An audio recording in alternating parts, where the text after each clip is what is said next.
Dementia Researcher with a blog and a rating. Innovative long-term care for dementia. This week, I've been fortunate enough to hold my long-awaited final research visit to Maastricht University and their Living Lab, thanks to an Alzheimer's Society and Alzheimer's Nederland Knowledge Exchange Fellowship. This final trip has been long delayed due to the pandemic, so it's been extra special to walk across those cobblestones in Maastricht again, and finally meet old friends and collaborators again in person, not from behind a screen. Our project focused on inequalities and post-diagnostic dementia care in England and the Netherlands, having used a mixed methods approach to understand the barriers that people living with dementia and their carers experience when trying to access care. We reported on many barriers that were similar across both countries, but also one key facilitator well integrated in the Netherlands, dementia care navigators. This final visit offered the opportunity to discuss these findings at a university colloquium and explore how we can tackle these inequalities. Whilst that was the focus of the project, a key element of this knowledge exchange fellowship was to learn about the Dutch care settings and funding systems. Over a number of visits, and on a prior Erasmus staff exchange as well, I've visited different care homes, eaten cake before noon, and learned about how much more staff is valued in the Netherlands, and how care staff actually purposefully seeks out their job. I also learned about more innovative long-term care designs, such as small home-like environments, and what would I consider to be the best possible option of care, green care farms. That is not because of the baby goats I spotted and admired and wanted to put in my handbag to fly back home with me. Not only, at least.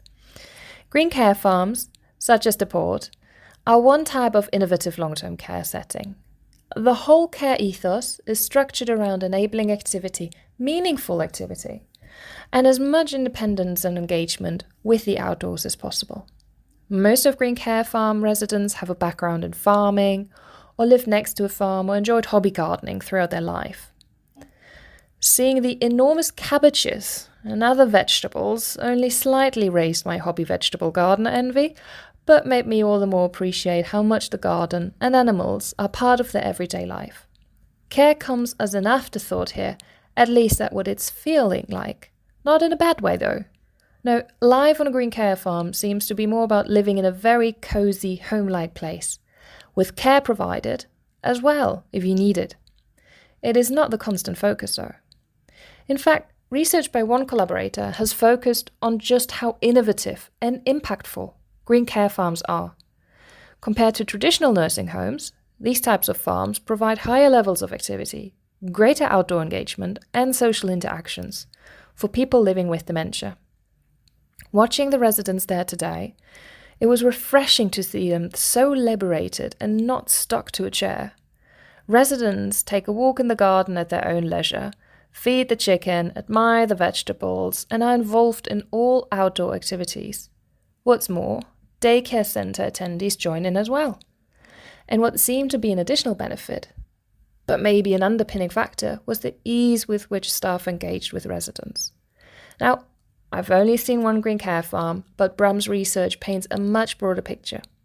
Seeing and learning about these different forms of care settings in one country is really important to bring this knowledge over here, in the true spirit of the knowledge exchange. Unfortunately, green care farms are likely going to take a while to hit off in the UK, I think. But let's start now and not waste any more time to improve care wherever possible. So all in all, it's been a fantastic project to work on and visits to learn from. This certainly won't be the last, but one of many Liverpool-Maastricht collaborations. And if you want to find out more about green care farms from one of the owners themselves, have a listen to my science podcast, The Aging Scientist. But sadly, no baby goats are mentioned. Thank you for listening. Join the Dementia Research bloggers and share your own views.